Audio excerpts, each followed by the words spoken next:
on Wednesdays from 5 to 9. This library has set aside these computers so you can solely focus on applying for jobs. Right. We're also doing that for the online response. Okay. Which is great. So we're looking towards 2020, we want to work with libraries, community colleges, any organization, any trusted organization, and especially if you look at those areas, and you're going to hear from Stephen in a little bit, a great tool he has, those areas that we deem are the hardest to enumerate, where we're going to have trouble making sure everyone gets counted. We need to find the partners in those areas, and who are the trusted voices? Who are the partners that those community members go to when they need something, or when they're looking for guidance? And do they have those resources available? Right. And if not, is there a way to get them those resources available? That's great. And what about, you had mentioned it briefly, but, how do you feel like the messaging for 2020 will be different? At what point does the Census Bureau begin to talk about a media strategy, ethnic media strategy? How does that work? So we will have a national media campaign, and that contract has been awarded. And that I don't have too much information about that yet. That's in the works. But I think more important to the state of New York will be the local partnership program and the local media campaign that we do. And who controls that? Your office controls that? Yeah, we'll be controlling the partnership program and, of course, working with our partners. I mean, it's not just us making decisions. So how I see this has to work to be effective is we need to engage with partners as yourself, understand the communities that we feel are going to be hard to count, make sure that the latest data makes sense. Neighborhoods, city blocks change from one year to the next dramatically. So that's why understanding from that local partner, what is the current situation on the ground? And then with that partner, what is the best message? For some people, it's, hey, the census is your civic duty. For others, it's about power, it's about congressional representation. Right. For others, and for the majority, I would say it's about the $675 billion of federal funding that's disseminated. So when you look at roads in your area, or emergency management services, or schools, that's what the census is about. So we want to work with those partners, tell us what is the best message, and then work together, what is the best vehicle to get that message to the community? Is it a PSA from a local community leader on a in-language radio station in the area? Is it a newspaper? Is it an event that we have? Is it a church service? That's what we need to learn. So I see us as providing a toolkit, working with our partners to determine what of that toolkit works, change it to make it work for that particular community, and then work together to determine, again, the vehicle for getting that message out. So say a little bit more about the partnership program itself, and how, I don't know if in the past you've worked with foundations, going forward, like how do we become a partner? How do we help the groups that we are supporting become partners in some formal kind of way? Sure. So I don't think we're going to have any, real specific, like formal contracts to sign or anything like that. I think we should just come to your office and say, we're here. You have my on the last slide, my email address. I hope that you use it. You have a direct line to me at any point in time. And, of course, as the census gets a little bit busier, I get a little bit busier. But I will have a partnership staff. And right now I have 9 partnership specialists on board. I'm just getting ready to post for an additional 10 for a total of 19 for this fiscal year. Next fiscal year, we're looking at over 100 additional partnership specialists. So another thing that I reach out to partners for instance, we're opening an office in Albany, one of our Wave 1 offices. We'll also be opening 2 offices here in New York City, what we call our Wave 1 or early offices. These offices will open in January of 2019. Great. And one thing we do for our partners, and when we get ready to post those job announcements, we want to send them first to all our partners, and then let our partners send them out to their community members. The most important thing, even though a census is a national event, in order to be successful, it has to be conducted at the local level. Yeah. And in order to be conducted at the local level, we need to hire people who work in those communities, who understand those communities. Not just the people knocking on the doors, but the managers that are running that office, the supervisors we need in that office to help support the managers, and all the clerical staff. So that's another ask that I have of all our partners. So in looking forward, I have your contact information now, and I got the list prior to the meeting, so I know who you are and you know who I am. I hope we continue this, and Yeah. we need to know who are those partners we need to reach out to. Right now is really an education phase, but starting in September, we're going to start recruiting for 2020. Yeah. Well, and you know this, I think, but on the call this morning, each entity that we represent, each foundation supports local community groups in different parts of the state. And so I think each of us will be a helpful conduit for you to get to some of those local groups. I want to just take a minute to see, I have more questions, but are there questions either folks on the phone have or people in the room have for Jeff?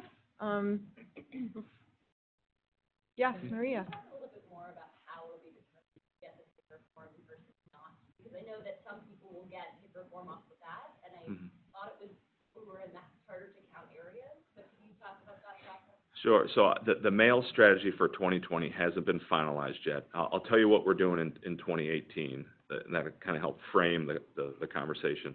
So in 2018, we had basically two different mail strategies for all of Providence County, a very small area of the country. But so the first was what we called internet choice.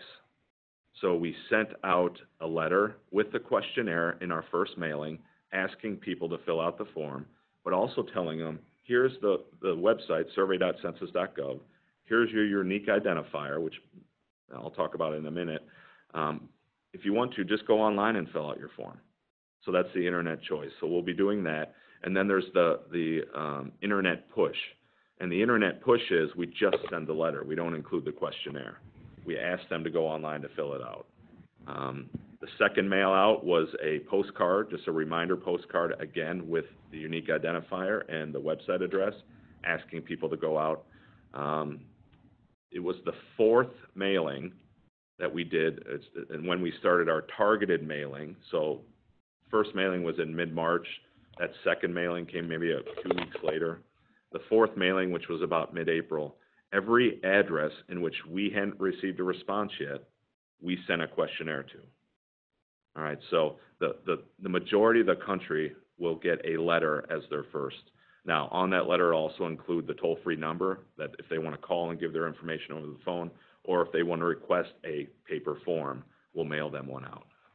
Yeah. And so a key thing, just correct me if I'm wrong, is that everybody's going to get this unique indicator. You can't just walk in, you just can't just pull up the website and be like, oh, I'm going to do my form now. You have to have this number. That's the cool thing about non-ID processing. So looking at the chart on the wall, you see the first step of a census, and it's 4 easy steps. I tell people, don't try this at home.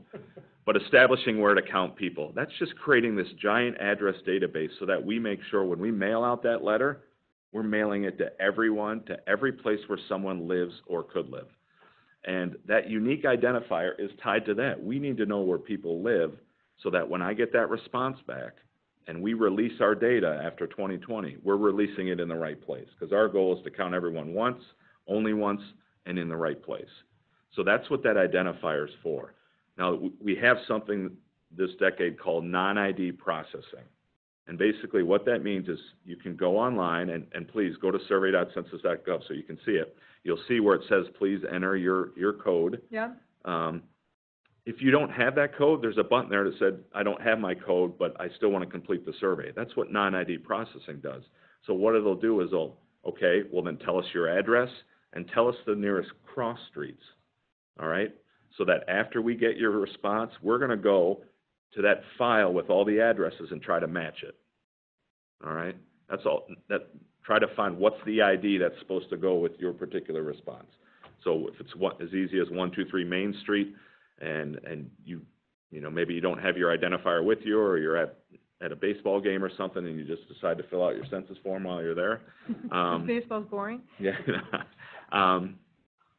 You have the ability then to go ahead and fill it out, and we'll match it behind the scenes. Now, how this is a game changer, in my opinion, when you think about those communities, two scenarios. First off, you think about those communities that are hard to count. Right. And maybe it's a church that is their trusted voice. Well, maybe after a Sunday church service, they're having a picnic, and the pastor or the preacher is talking about the importance of the census. and how community services that they all use are based upon the census count. Oh, by the way, we brought some laptops in. Right. We want everyone to fill out their form now. In the past, we used to have to say, go home, motivate people, fill out your form, go home and wait for it to show up in your mail. So in Now you theory, can some take- of our grantee partners could do that at a Absolutely. community meeting, huh? Absolutely. So that's you know, on a smaller scale. I had a meeting with the mayor of Boston, and he threw out the idea, how cool would it be, you know, April 1st is right around opening day. We're at Fenway Park, in the middle of an inning, you know, Big Poppy comes on the screen. Now, let's imagine this at Yankee Stadium or Citibank Field. But, you know, a celebrity, a trusted voice comes on the screen and says, hey, everyone, take out your smartphone now. Go to survey.census.gov and fill out your form.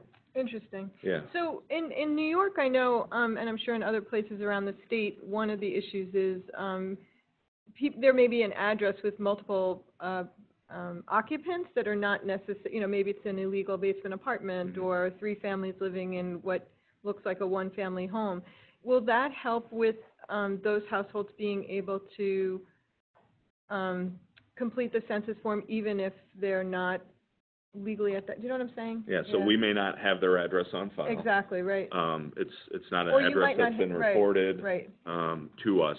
So that's what the kind of the back end processing that we do.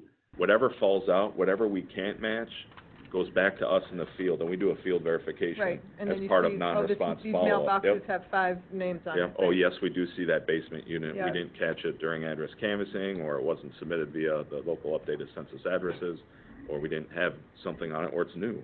Yeah, okay, that's great. Yeah, Steve? Yeah, sure. Where they are in the process.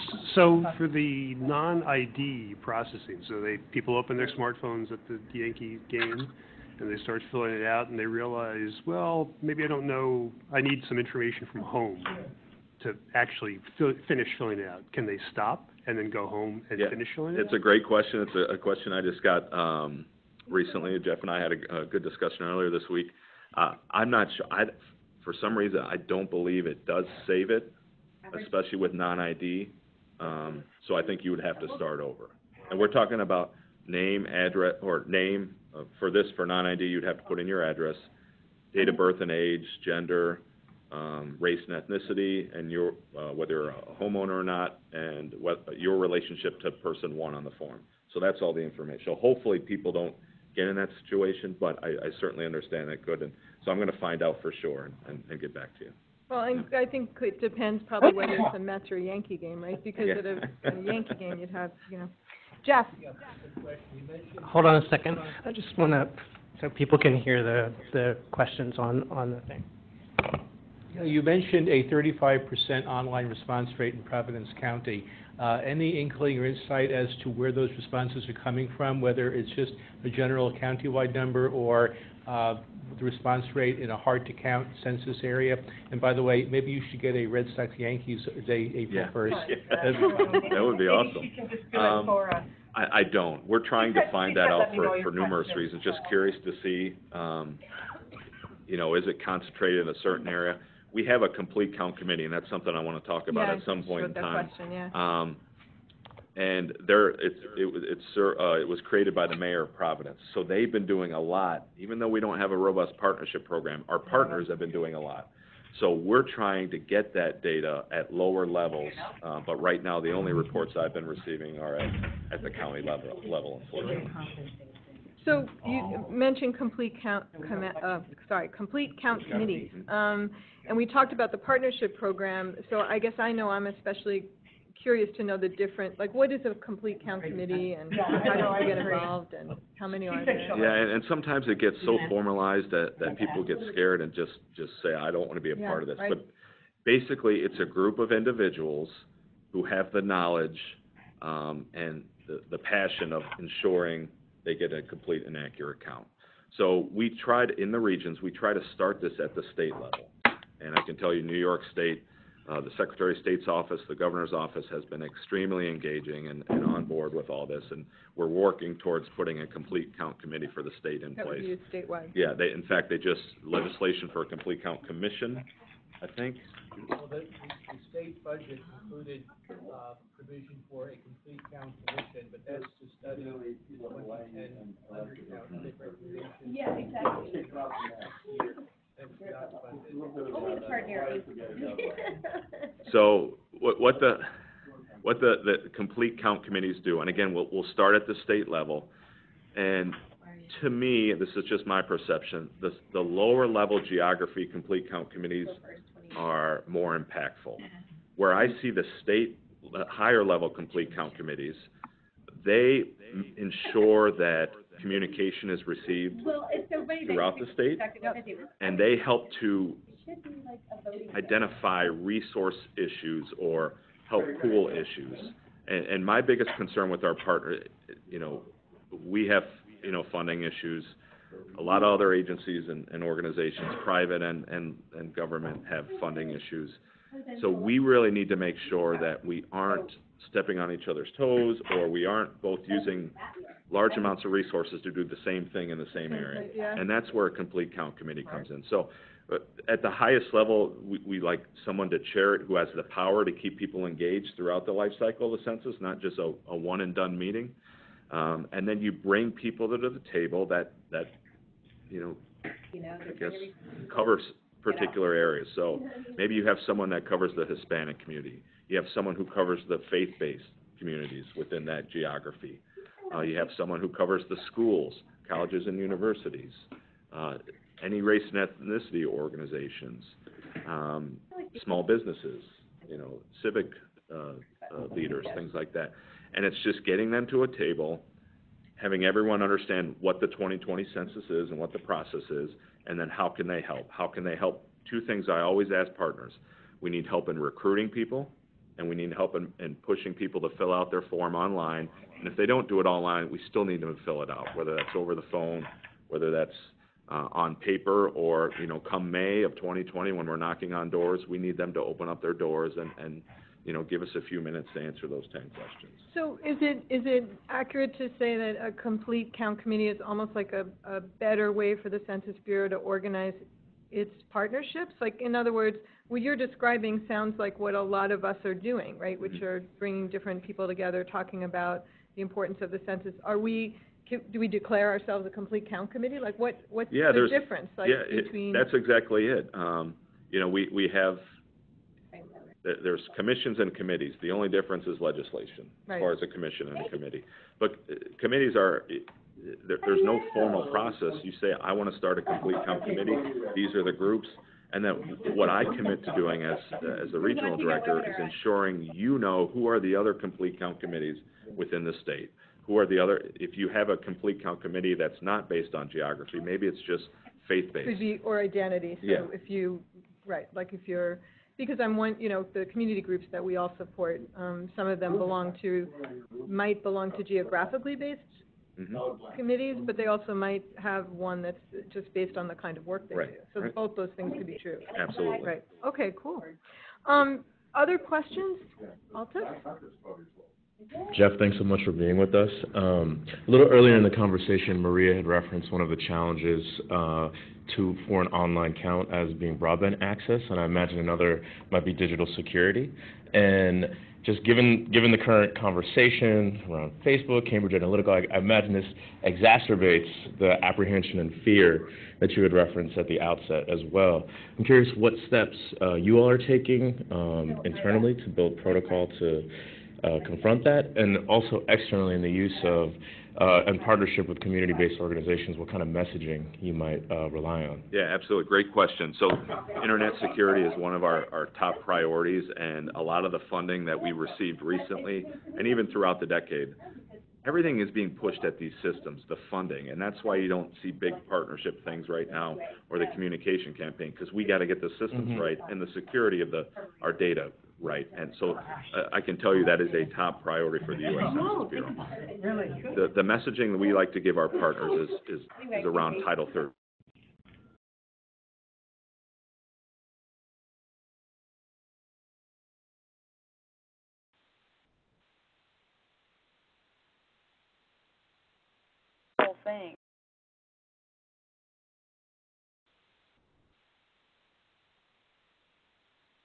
but they can be in prison for up to 5 years or fined up to I want to know $250,000. about this Title If we 13. lose our confidentiality, that's the foundation of everything that we do. So if we breach that, we're in trouble. So that's one of the things we focus on. The other thing I like to focus on, I go back to a meeting I had with the mayor in Frisco, Texas for 2010. And we were, concerns were coming up about all this data, this personal data I'm giving you. And he said, of course, they had Blockbuster videos at that time. I don't know if anyone remembers those, but he said, you put more information on your Blockbuster video application than you do on the census form. And when you think about name, age, and race and ethnicity, date of birth, I mean, we never ask for social security number, we never ask for bank account information, and let me just briefly, off topic, say there are a lot of scams that come around with 2020, and that's another thing that our partners are extremely helpful with. If they hear about something in their community or their community members, I got a form, it says census on the top, it asks 5 questions, and tells me to send my check with $10, back to this address, let us know. Right. And this is throughout the decade. We'll do all the legwork. There are some legitimate surveys that go on, both private and non-for-profit and governmental units, surveys that go on. But there's also a lot of scams, and we'll do all the work to tell you whether it's a scam or not. And that's one of the things we do with our complete count committees with our partners. We learn from them, hey, something's going on, is this legit? And at the same time, we'll tell you whether or not it is. Yeah, that's great. I want to check to see if there are questions from our partners upstate, just because I don't want to forget the folks that are not in the room. Michael? Yeah, so thus far, we have them on mute so that we don't get voicemail, but they've been typing questions and I haven't gotten any typed in questions. So Okay. if anybody who is listening wants to ask a question, please type in your question. Great. So just a reminder to the people upstate, if you have questions, even if questions that you think of later on, just make sure you type them in. Michael's letting us know. Someone here? Anybody have a question you want me to send?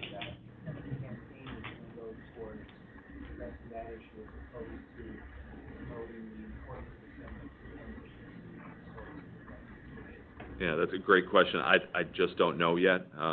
This campaign is that, again, national campaign is in its infancy. One of the great things we had last decade that I'm hopeful we're going to also have, it's in the plans for this decade, is a local media, where I had a budget to work with local media to get the message out. And that's, again, we'll work with our partners. So we'll see what is the issue for this particular community or this area, and, is it mistrust of government, or what is it? And then is it the privacy? Is it they're afraid their data is going to be compromised? And then work together with you or our partner on, okay, what's the right message? And then do we need to, purchase PSA spots? Do we need to purchase an article? Do we need to interview someone, in a newspaper kind of thing? Yeah. No, thanks. First of all, thank you for the presentation. This is really wonderful. But I'm wondering if you have someone, in a immigrant community, their link is on the smartphone. If they're not quite persuaded by, the Title 13 oath and public service announcements, and even if just 5% of the people in question are apprehensive to fill it out, it can have huge consequences. Absolutely. I'm just wondering if this is going to be enough to reach the people we want to reach.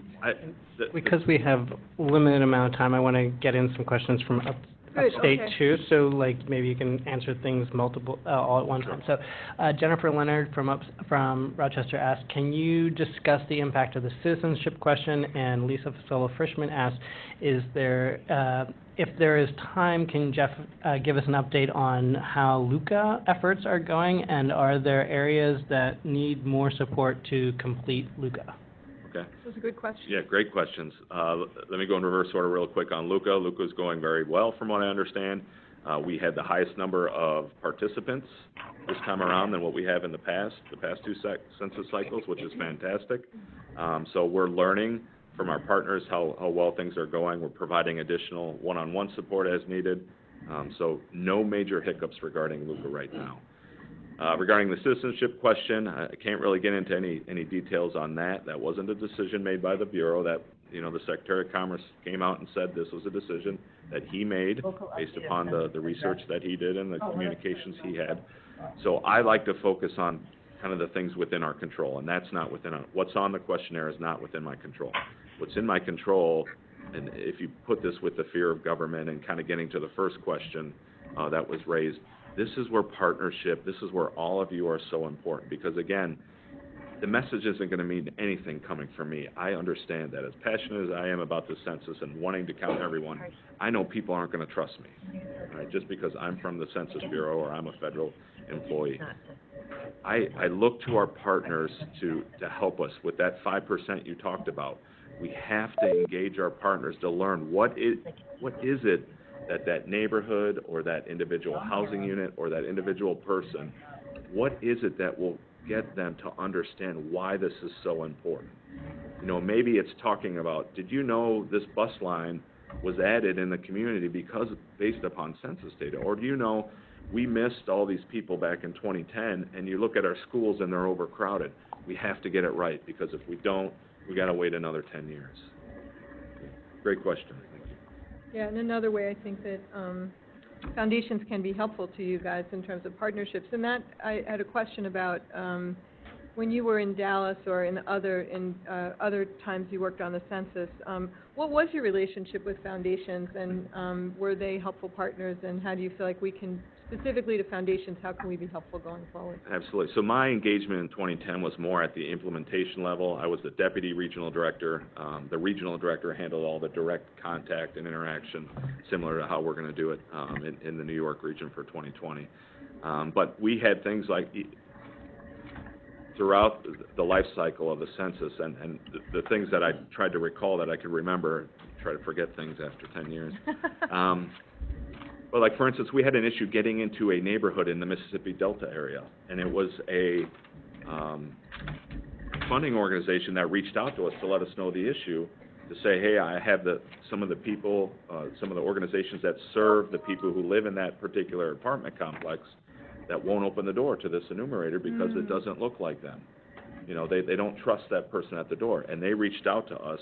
And then we worked together, and we moved some things around to get the right people there to enumerate. Right. So well, they're a great conduit into the community and the Census Bureau. That's where I see these organizations. So really, on that granular a level, foundations should think of themselves as being helpful. Absolutely. In terms of, like, we know these groups are working in these areas. That's really great. And if you see something where you don't think there's enough census presence, or we need to hire a partnership specialist that has experience with this community or needs to speak this language. Right. That I mean, I see the foundations is really providing us with the information, with connecting us to the right people to ensure that we're going to get everyone counted. That's great. We are actually out of time. We need to move on to Steve's presentation. I think Jeff is going to stay with us and may have some input as Steve begins to talk. I guess I, for one, just want to say I'm glad you didn't become an insurance actuary, because it's really clear that we are fortunate to have you assigned to our region and caring so much about these issues. So thank you. Thank you. I just want to add two questions that were added at the end, and maybe we'll cover them either through Steve or a follow-up at the end. So, question from Western New York: Can you is looking for updates on the address lists and whether they are where they're at in your process, and who's doing the work. Is UPS, the United States Postal Service, involved in that? And the other question is, what advice do you have for philanthropy in terms of funding for impact, specifically which types of orgs we should be funding to compel people to get engaged? So maybe that can come up towards the end of the discussion.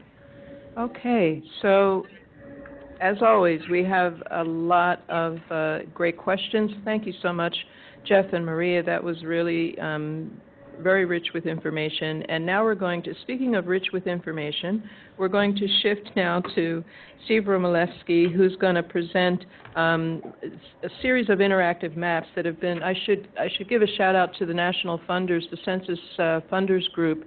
that supported this work. And I know that some of you were at our previous session where Jerry Mannion from Carnegie Corporation, who's very involved with that organization, talked a lot about what the national funders are up to. And so this is an example. So I'm going to hand it over to Steve at this point. Thanks very much, Pat and Maria. Great to be here. And how I was going to introduce this was to say that because I think of the various challenges that are maybe not new but more intense for this particular census, and because of all the changes in the census, coalition of philanthropic foundations at the national level. We're a little ahead of ourselves. Sorry. So a coalition of foundations at the national level have already started to provide grants and resources to organizations to provide data, research, tools, and information and strategies to organizations that provide those resources to organizations around the country who are beginning to think about, all right, how can we start to get involved? How can we start to plan our census campaigns? And so we're participating in that effort, and we've developed a nationwide interactive map that we'll talk about, and hopefully it's a very helpful tool to think about as you're developing outreach and educational strategies and working with grantees to do that, where to focus your efforts and maybe how to customize or prioritize the messages that you're sending out. And this is actually a reprise of an effort that we developed for the 2010 census. This time around, we're starting a little earlier, and so we have a little bit more time. And so we've rolled out an initial version of the map that I'll talk about today, and we'll be updating it and enhancing it further as it gets up closer to 2020 and then beyond. So I thought it was it would be helpful just to talk for a second in a little bit more detail about the enumeration process, because that will inform what you're going to see on the map. So, I mean, Jeff certainly talked about this, but just to emphasize a couple of points. So the enumeration process for the decennial census, whoops, why is this jumping ahead? Okay, I'm not touching it. Have it done. All right, so the enumeration process proceeds in two phases. One is the self-response phase, where, as Jeff mentioned, every household in the country, virtually every household in the country gets a mailing. And as he talked about, that mailing either will have the questionnaire for some households, more likely will have a link where you can go online and fill out the questionnaire. And that's where, according to research and Census Bureau analysis, that's where the most accurate and comprehensive information comes in. And hopefully, that's where most households will participate and respond. There's also maybe a level of privacy protection in that effort, because you're submitting your information directly. Your household head is submitting the household's information directly to the Census Bureau, no middle person. The second phase is the non-response phase. And so if you don't self-respond, then, as Jeff pointed out, the Census Bureau hires literally hundreds of thousands of people to go household to household, door to door, person to person, after April to collect the information, because the Census Bureau is charged with counting everyone. And so that's a very expensive process, cost $2 billion in 2010. And that's where the risk is, according, again, to all the research that's been done, of where people might be missed. Information might not be collected accurately or comprehensively.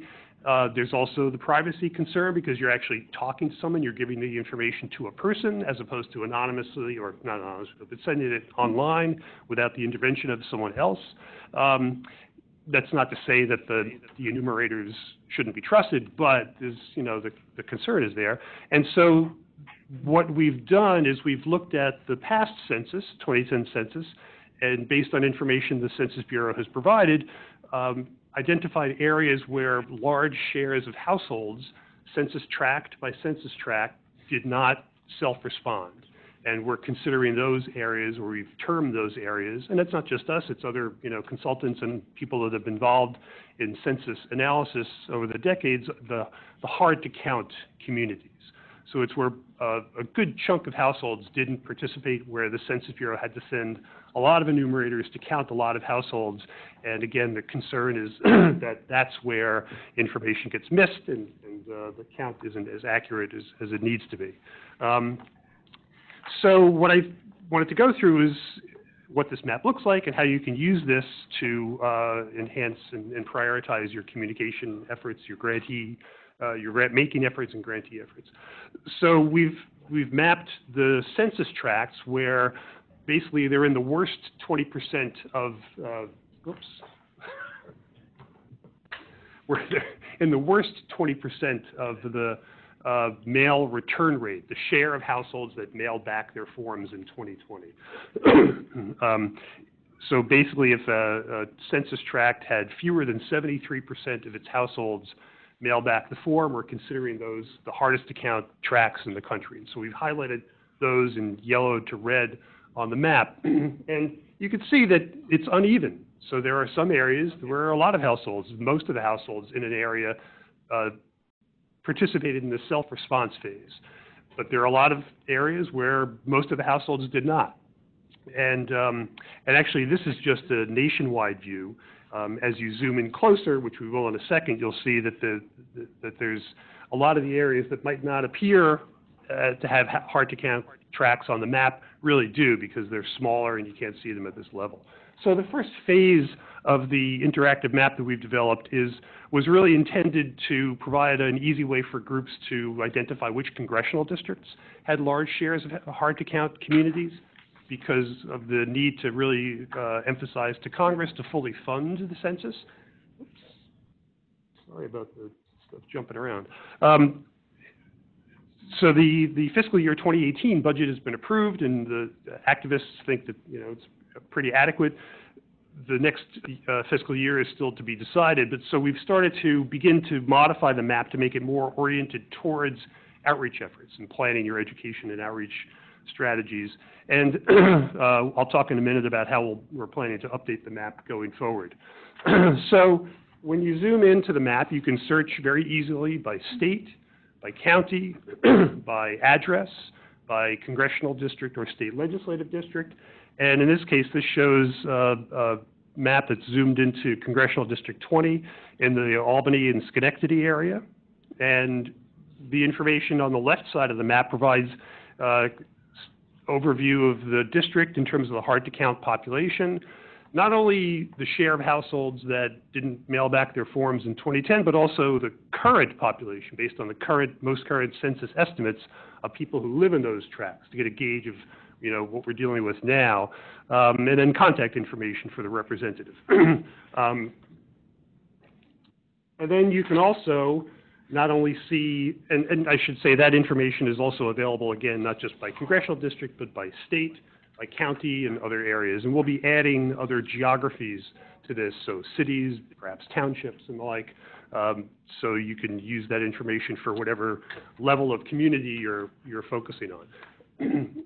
Then each of the 72,000 or so tracts in the country, we provide information as well on what the share of households mailed back their forms in 2010, but also more current information. So on the left-hand side, on the panel there, you can see, because the preferred option will be online, to submit your census questionnaire responses online, we show for that tract, based on the Federal Communications Commission, what share of households have adequate internet access. So you can get a sense of how that might factor in. And then also information on so-called populations at risk. So regardless of what happened in 2010, what the current population estimates are for groups that have tended to be undercounted, more so in the past than others. People of color, crowded households, renters, it's high correlation with households that don't self-respond, children under 5, people with limited English proficiency, and the like. So you can see the categories there.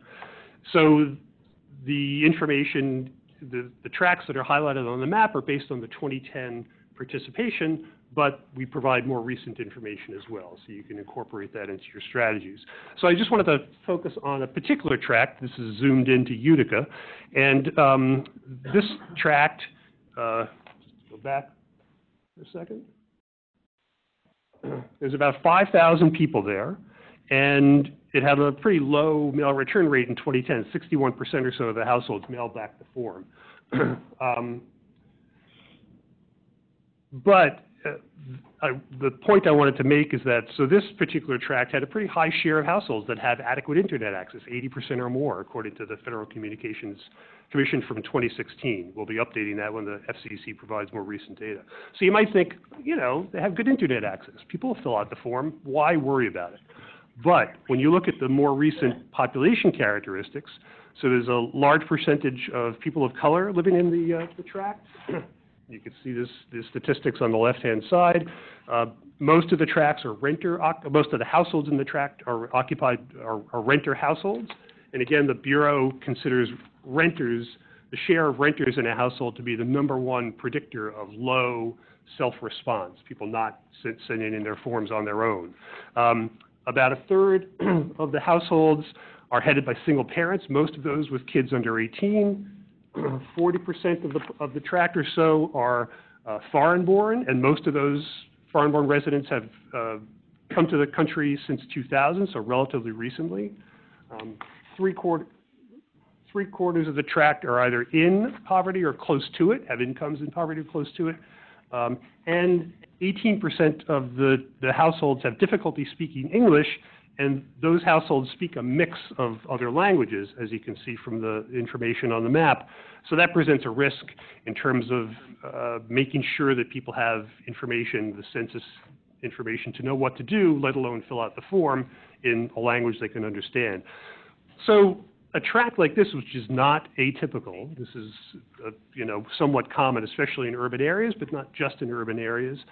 You've got busy single parents, they're recent immigrants, they have low incomes, they're in rented housing, and there are English language challenges. So it paints a picture of a tract that really needs to be counted fairly and accurately, but there's a lot of competing priorities that people who live there have that may not include filling out a census form at the top of the list, whether it's online or whether it's a printed form. So the map hopefully can provide you, again, with information, a mix of data sets and a mix of information strategies to use when you're planning your outreach, when you're working with grantees to think about where they should be focusing their efforts. Again, the map is nationwide. There's information for all the tracts in the country and all of the other geographies in the country. And we're also going to be adding information to the map where you'll be able to not only show the highlighted hard-to-count tracts, again, based on the 2010 mail return rates, but also to show the mapped patterns of where the populations at risk are. So you could use that to kind of triangulate where the areas are that you should concentrate in addition to having all of this information. When the 2020, oh, and I should point out, we've been talking with Jeff Weiss and others, and it was interesting to hear Jeff Baylor's point about libraries. We're going to try to add information to the map on locations of local resources like libraries, when you're looking at an area to focus on, you can get a sense of what places, what community facilities are that people can go to for help with the census form and the like. And then when the census results or the questionnaire responses start coming in April 2020, what we hope to do, which is what we did in 2010, is the Census Bureau was able, and hopefully they'll be able to do it again, in 2010 they provided weekly updates, tract by tract, community by community, state by state, on the level of participation, the share of households that were mailing back their forms. And so we were able to add that information to the map and also analyze it every week, so you could see almost in real time which areas were doing well and which areas weren't. So you can kind of redeploy resources, outreach resources, trusted partner resources, week to week, to make sure that people are to focus on the areas that hadn't mailed it in, and also to begin to communicate to communities where a lot of census enumerators were going to be going to know that the Census Bureau is going to be in your area, and to open the door and talk with them and give them your information. It's important to do.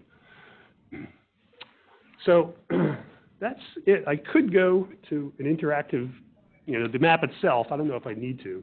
We don't want to push the technology limits too much. But maybe you could open up the questions, and then if need be, we can show the map itself. All right, maybe we'll go to questions, and then a question might lead to an opportunity to actually demonstrate. So let's start with the folks in the room here. Any questions for Steve?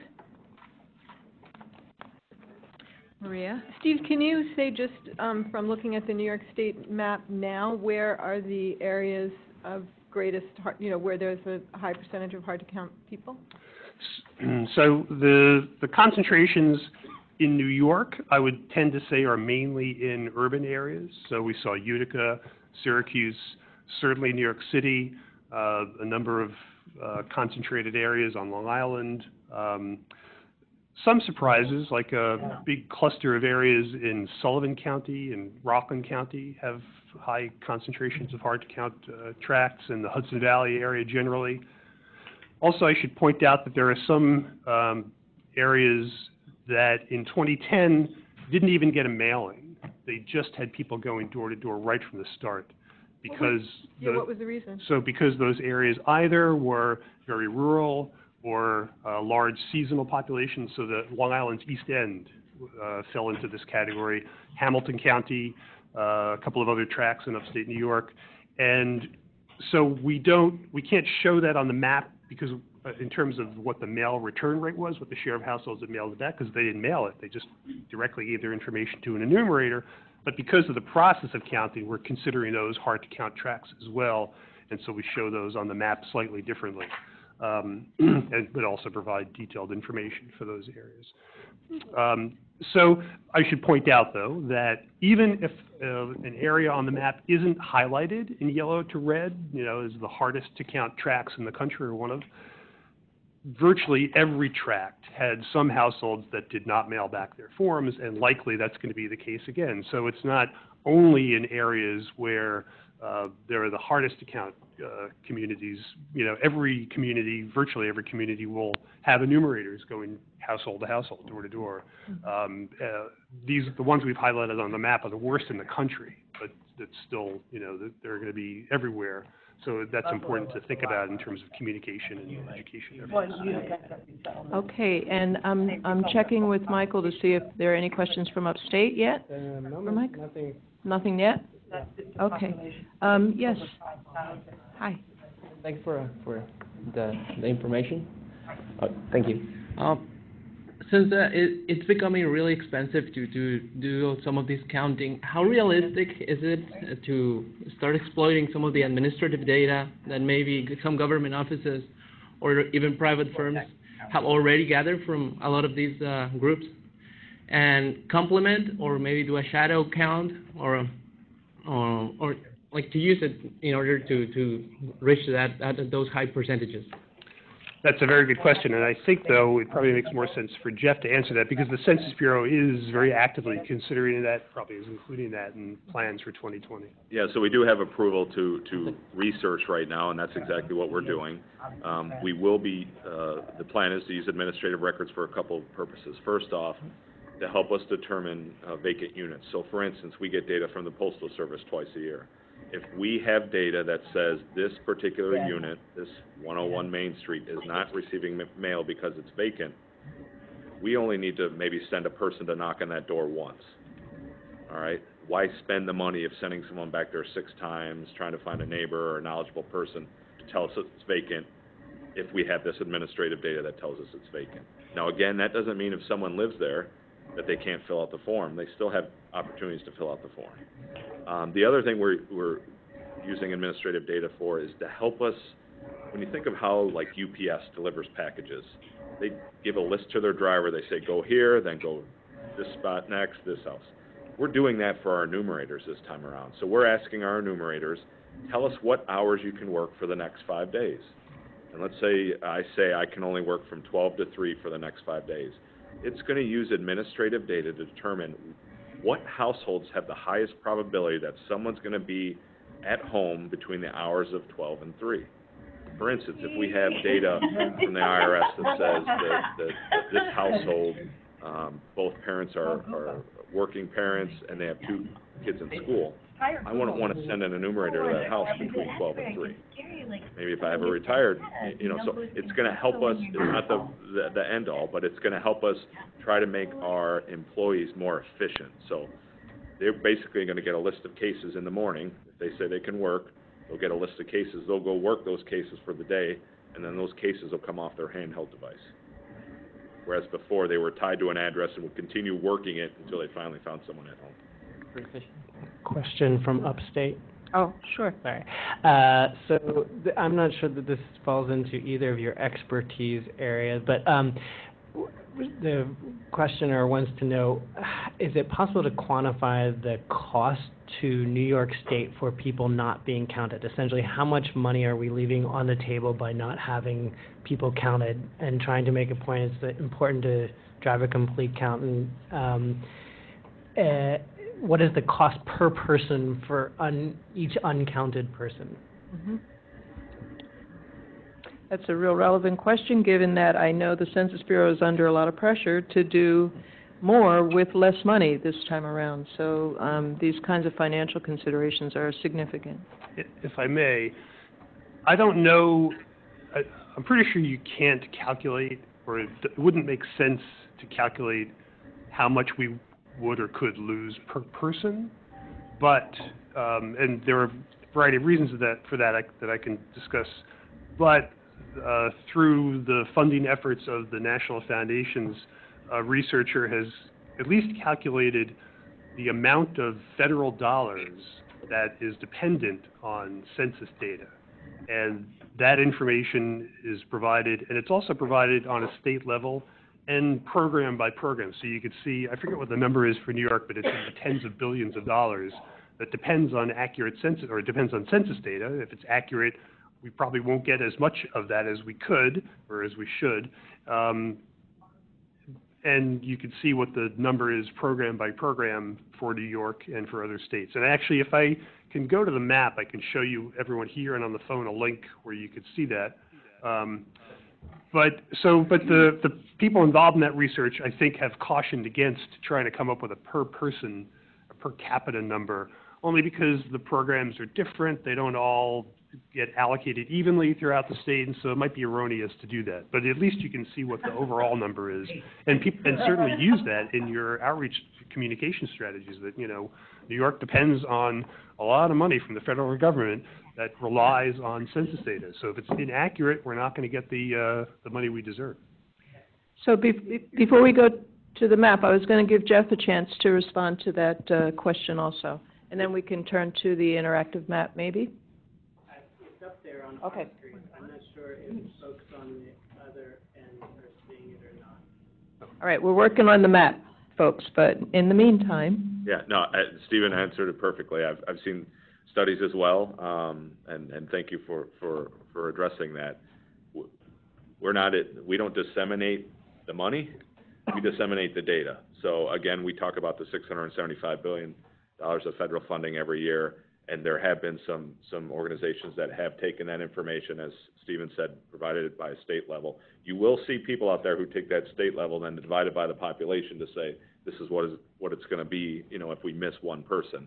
But again, as Stephen pointed out, there's various reasons why we don't want to do that. I understand something. Is this on? Yeah. We're going to try at the Rockefeller Institute to take the data that the George Washington University's program, I don't know if you've all seen that, but it takes the top 16 or 20 federal programs and shows for each state how much the state gets. We're going to try to extrapolate that down to the county level so you can at least see not the cost of not counting people, but at least how much the county relies on good census numbers for good federal data. not to qualify anyone else's numbers, but someone threw out the number of $3,000 per person not counted as lost money. But we're going to look at what the real money is and how much is distributed at the county level and try to map it out, working with Steve. All right. So I think we're still working on the interactive slide to show, but in the meantime, we'll take another question. Maria? I have two minor questions. So one is, if an individual chooses not to answer one or more of the questions on the census, how is that response counted, and will an enumerator come to their home to get that last answer or two? Yeah, so as of right now, we have accepted incomplete surveys before, and that's the plan for 2020. We're still going to ask that they fill out every question. I mean, it's important. Right, but would someone come to their home? No. Okay. The plan right now is if someone skipped a question, we would not be coming to them.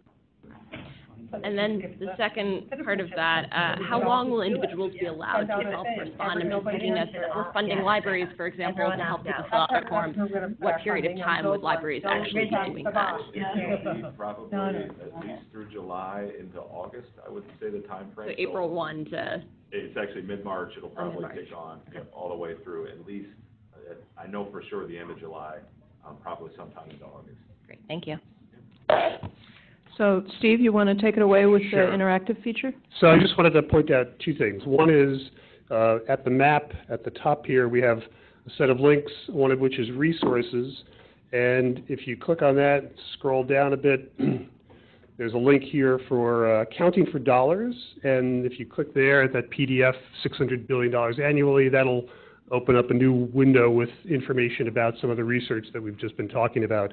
And then just a little further down, so the Leadership Conference on Civil and Human Rights has collected and provided on their website a whole array of information about the importance of the census, what it might mean for constituencies, for demographic segments of the population that have been undercounted. They provide a set of fact sheets and tables for different population groups. So there's a lot of information here that shows the data nationwide, but also state by state, congressional district by congressional district, and for some of the top cities in the country. So there's a lot of background information here as well. And then I just want to quickly go back to the map and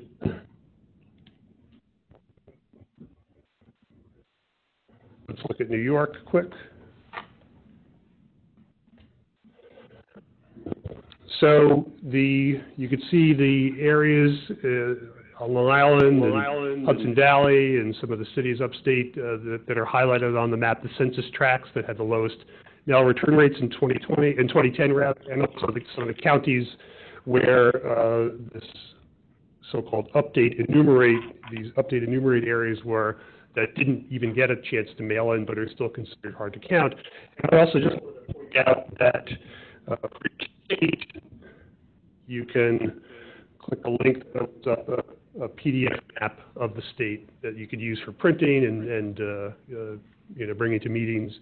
And we'll be updating this as well on a county-by-county basis, and perhaps also for other geographies with some data behind it. So the plan is for each county, you'll be able to get a county map that'll have all the tracts delineated on the map in PDF form, so you could print it out, and also an Excel spreadsheet with all of the latest data from the census estimates for the populations at risk, tract by tract for all the tracts within the county. So you'll be able to use that for your local outreach purposes. That's it.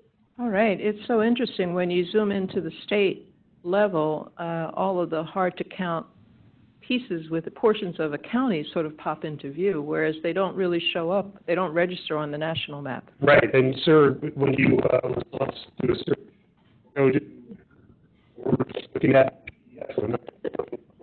New Erie County, please. and If you get a chance, take a look at it. when you zoom in even further. But thank you for organizing. Thank you. I'm sure we'll continue the conversation. And you click on a tract, then you really get to see the detail at the local level about what the impact is. Okay. So we wanted to allow about 30 to 20 minutes for a conversation about next steps and the notion of a collaborative fund to support census-related work. But we've got time for another couple of questions if there are any, and either for Jeff or for Steve. Yes. It'll be interesting to see if like digital online aspect changes things. I'm just curious because I noticed that census workers collect until 6 p.m. and that the data, that's not coming back is in the urban areas. If there's a correlation between, people are just not home usually. Yeah, so when we're out there talking about the data collection as far as knocking on doors, collecting information, we typically work until 9 o'clock. But we have some staff that work later, and we typically don't start till 9 a.m., but we'll have some staff that work early. We need to find people when they're at home. Yeah. And you're absolutely right. 6 o'clock, a lot of people aren't even getting home from work yet, and, if they're commuting and things like that. So certainly it all depends on the area. Yep. All right. Yes, over here in the back. Hi.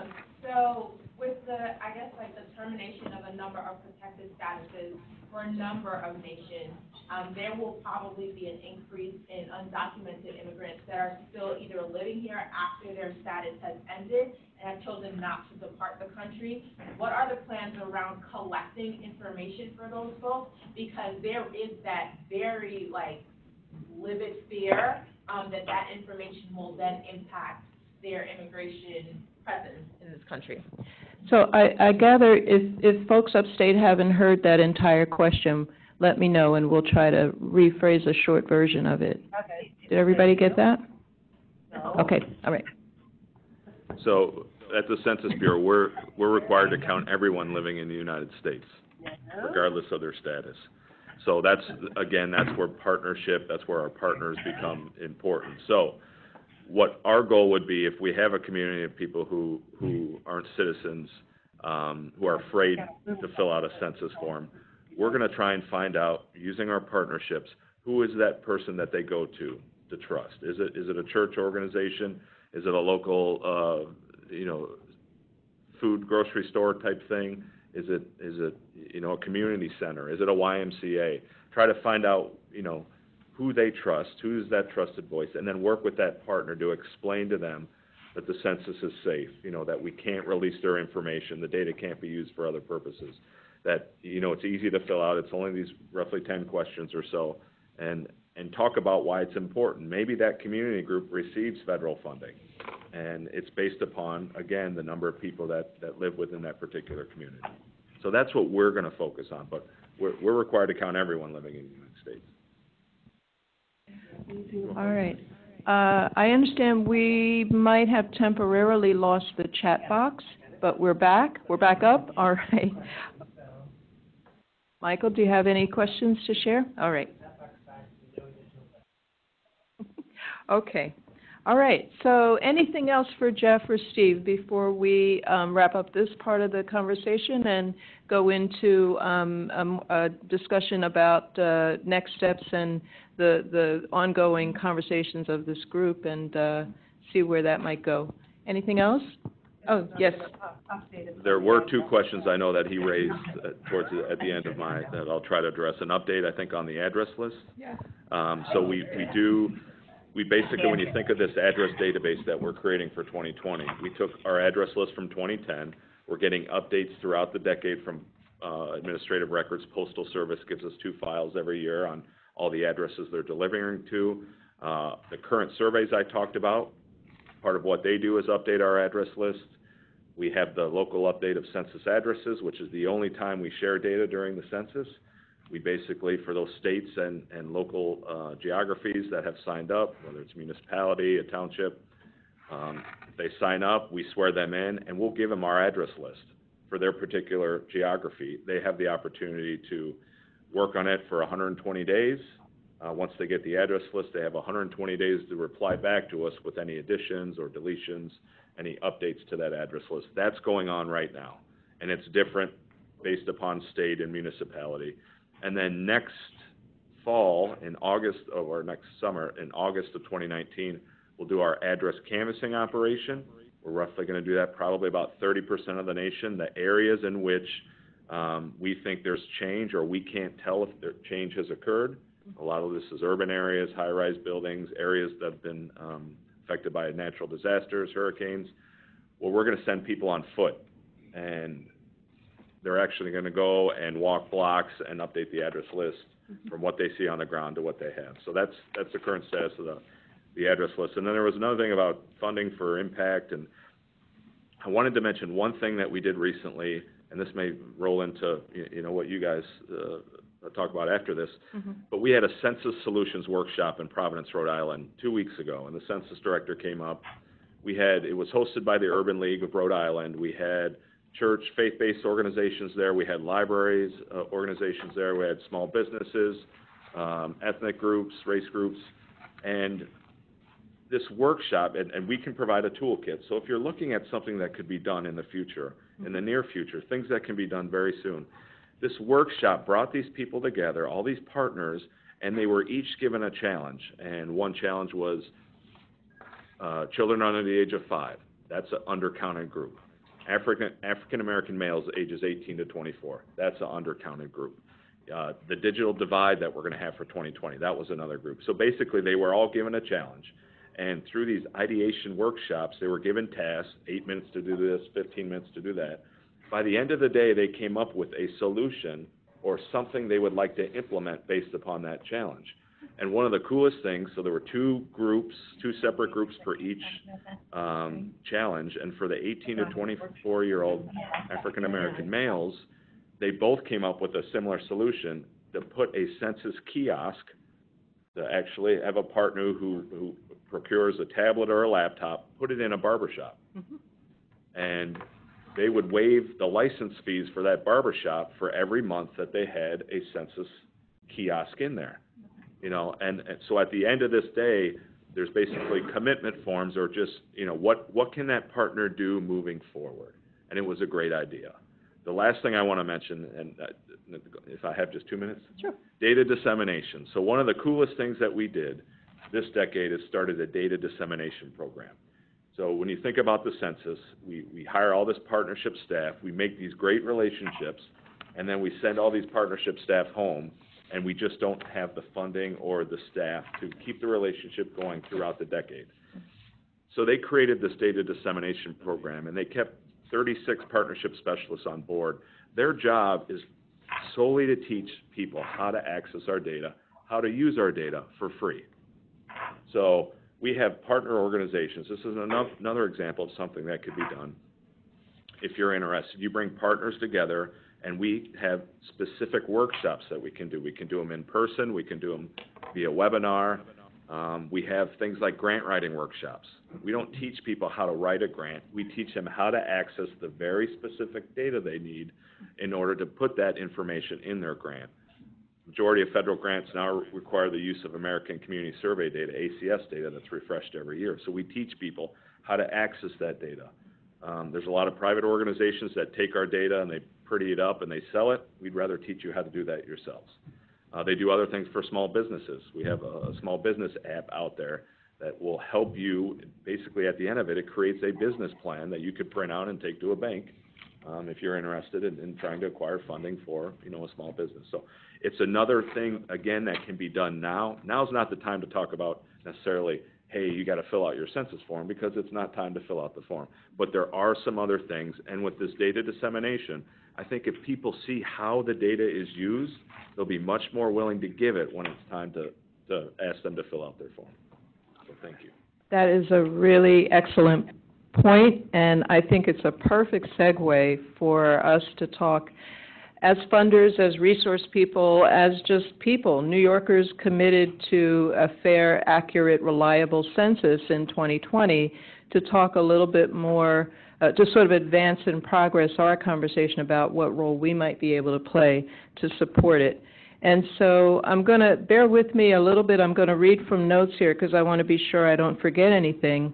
But as many of you know, there have been a few conversations I've had, Maria's had, and our colleague, our partner in crime, Sol Maria Alfonso, who is actually in New Orleans this morning and could not be with us. She's my colleague at the Long Island Community Foundation. There's a core working group of the three of us that we've been joined by Lisa Fasolo-Frischman from Engage New York, and as well as Emily and Corinne from New York Funders Alliance. And we've talked to some foundations. It seems pretty clear from the conversations we've had that there is a lot of interest in some version of a coordinated statewide grant-making strategy for census-related work, including possibly contributing money into a collective fund. So that outreach is going to continue. There are some of the folks in this room who will get a call, I'm sure, from one of us. But we thought it was also time that we give a little bit more thought to what that might look like. And so here's some of the basic questions that I'm going to throw out that would apply to any kind of undertaking like that. And at New York Community Trust, we've done many of these kinds of donor collaboratives. And so there's a certain kind of, thinking process that you have to go through that answers some basic questions. First one being, obviously, what's the fundraising goal? What's a realistic goal in target in terms of raising money? What are the criteria for participation? It could be financial criteria. It could also be including entities, whether foundations, government entities, corporations, that don't want to pool their money or can't pool their money for whatever reason, but want to coordinate their grant decisions with the fund. How would it be staffed? How are proposals solicited, and how are grant decisions made? What do we call it? And then, of course, given the challenges of the 2020 census and given the complexity of our state of New York, there are other questions that are very particular to this moment in time. What would be the grant-making priority for such a fund? Would it be community-based, hard-to-count communities? Would it be more research and creation of more tools, such as the interactive maps that Steve showed? Would it be statewide messaging? And then, of course, there's a much longer list of a lot of other possibilities that could involve the kind of census solution workshops that Jeff just mentioned. It could involve working with small business communities. It could be really thinking outside the box in terms of the typical grantees that we may work with, as well as those grantees. But there's a lot of possibilities there. What's the time frame? So the time frame could be 2 years. Census is finished, that's done, the fund closes down. It could be 3 years. It could be 4 years. As many people know, the census does directly feed into and lead into apportionment. And so there's a number of organizations that have an interest in advocacy around redistricting. And so that might lead to a longer time frame than just that would be considering the census. Given the size of New York State, we might want to also think about the option of creating regional clusters that operate independently under the umbrella of a pooled fund that has some statewide branding to it. We also need to think about how the fund might relate to or coordinate with elected officials, with the business community, with national funders.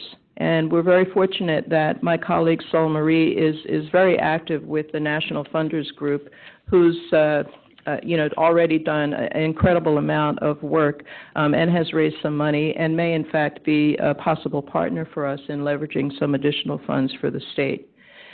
So I know too that Lisa at Engage New York has already done a little bit of research on other statewide census funds that have started to gel.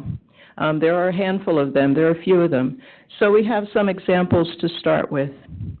So I just wanted to close before, letting other folks share their thoughts or reflections on any of these questions or on this concept, this notion. We'd love to have other folks join in this conversation in a smaller group. We're looking for people who are representing institutions that might consider participating, regardless of what that participation might look like. And so we want to, sort of put that out there. And I also want to say that for me, and I think I can speak for my fellow members of the Census Funders Work Group, regardless of how the notion of a fund, a collaborative fund, proceeds, just this learning community and coming together, including funders, including nonprofits, including independent resource people, academic institutions, any and every entity that's interested in ensuring a fair and accurate census. We want to continue these conversations too. So that's a whole separate parallel track, regardless of whether the fund, how or if it evolves. And so I'll give Maria an opportunity to add on to, or no? All right. So, and Michelle, my colleague from New York Community Trust, who's also very involved, she's sort of at the core of managing a couple of existing funder collaboratives. And so would likely, I'll be drafting her in a big way to help as we try to pull this together. So opening it up now for any reactions to that notion, and as well as, to the whole morning that we've thrown a lot of information at you, a lot of interesting ideas I know are floating in my head. I can't really articulate them very well yet, but so this is your time to sort of share and react and respond. I think the lines are all unmuted, so I think people should be able to contribute just by voice through the webinar format. So I think we shall see. And people in this room, please speak into a mic. So I'll start then by calling out Emily and Lisa, because I've mentioned you two by name, and I know that you've been very involved in these conversations as well. So certainly chime in.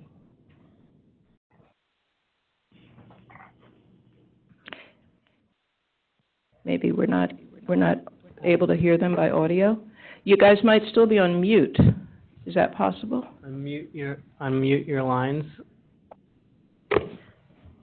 This is Emily. Can you hear me? Yeah. Yes. All right, great. I think just kind of feedback from the conversations that I've had with folks, and I know we have a large group participating, so I encourage you all to chime in if you feel differently or more strongly. But I think the reactions or the reflections that I've had from folks was that they're interested in getting engaged, and there's certainly a spectrum of that engagement. And I think people are still at this point of trying to figure out the best way to do that. So it's going to look different for different organizations, and I think folks are interested in the ongoing learning, and over the next several months it'll probably turn into some more tangible initiatives. I'm just not sure what that will necessarily look like. And like I said, I encourage the folks on the phone to speak up if they have specific ways that they're hoping to get engaged or specific action items they're looking at taking on. Okay. So maybe I will take the MC's prerogative to call out. Can we hear from Buffalo? Anybody? Is there thoughts or reflections on any of this from the folks in Buffalo?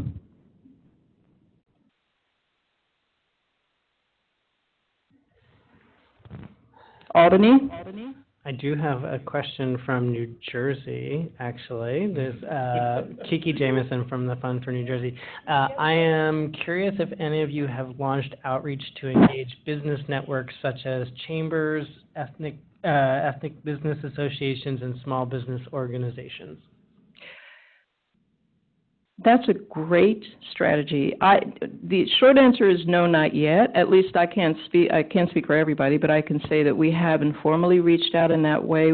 I had the opportunity actually just 2 days ago to be in Washington, D.C., and met with a couple of Congress representatives who have a particular interest in the census, and one of them was Adriano Espaillat, who represents Washington Heights, Inwood, parts of East Harlem, and actually a little piece of the Northwest Bronx, believe it or not.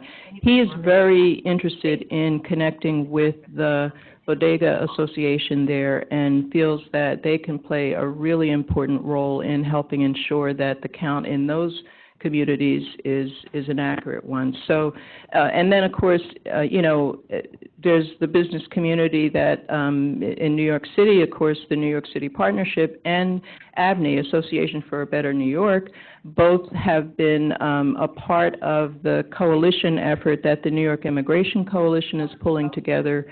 So Yes, the business community is very important. We are going to be reaching out, small businesses, neighborhood businesses, to the corporate sector as well, because we all stand to gain from making this census work. Anybody else want to talk about anything in particular related to that strategy of reaching out to the business community? Yes, Abney actually was at the last session that we had, and they've been engaged. I've had conversations offline with Angela Pinksy at Abney, and she's very interested in being an ongoing resource for this. They were actually supposed to be on the webinar today, although I don't see their name in the listing. There's some like unnamed people on the listing here, but I don't know. I'm going to call out Lisa. Lisa, are you on the webinar format with us? Yes, I'm here, Pat. She was asking questions earlier. Okay, we were going to ask her to share a little bit about what she's learned about what other statewide census initiatives are active and what they're doing. And she's already reached out to, I know, California, Michigan, I believe Massachusetts, Minnesota. And so, we're New York. We got to get in the running there. We can't let these other states get ahead of us. And so, Jeff? Any incentive, the California legislature and governor are likely to appropriate $30 million additional money for census outreach this year alone, totaling $50 million in the last few years. I mentioned New York created a commission to look at 2010. An effort was made to find some funding, didn't get through the budget, but it's a wake-up call. Yeah, I'm not aware of any allocation that's been done at the state level in Albany as of yet. I know there have been some conversations, and I think a couple of people have been given the charge, the responsibility to sort of be the point people. So we're reaching out to them and maybe might feature them at a future session, which leads me to also say that if people have thoughts on future sessions, other people that we should be inviting, reaching out to, other topics, other angles to this, multifaceted, multidimensional issue, we're sort of open to hear about that as well. Yes.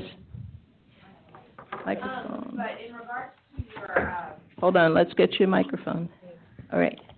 In regards to your kind of like listing of some of the factors we would want to consider if we're doing a collaborative fund, I kind of wanted to, I think, kind of explore the concept of the time frame piece, because we talked about whether it should be a shorter term or a longer term. And I know we've been having this conversation with a number of other groups as well of whether or not because New York, as we've kind of alluded to, we're kind of late in the game around this conversation around census work. If we need to integrate the entire strategy around civic engagement to also then think about long term, so that then the collaborative fund continues to exist, and so it's not every 10 years we're kind of back to starting from scratch, to kind of still engage the funders that are in this space, so that we're not kind of starting all over again. That's a great point. I am all for that. It's all about whether there's enough of an appetite, a critical mass there, and the resources. But as one of the hats I wear at the Trust is the Program Officer for Civic Affairs. And, well, let's just say we have a lot of work to do in terms of civic engagement and civic affairs in the country, in the state, and in the city. The city is, the voter turnout rate is disastrous. I mean, just absolutely disastrous. And the mayor's even announced a democracy initiative that he's hoping, at this point it's really focused on public schools and public education, but wherever it comes from, we need all the civic engagement support that we can get. So if there's no other questions or comments, I guess we'll follow up with you guys individually. If any of you want to reach out proactively, please feel free to reach out to Maria or me. I think the attendance list has our email addresses. If not, we're happy to share them. And I guess I'm going to I'm going to draft Emily and Lisa. They'll be happy to continue the conversations they're having with their members upstate as well. So any closing words from anybody? All right. I think that's a wrap then. Thank you so much, everyone.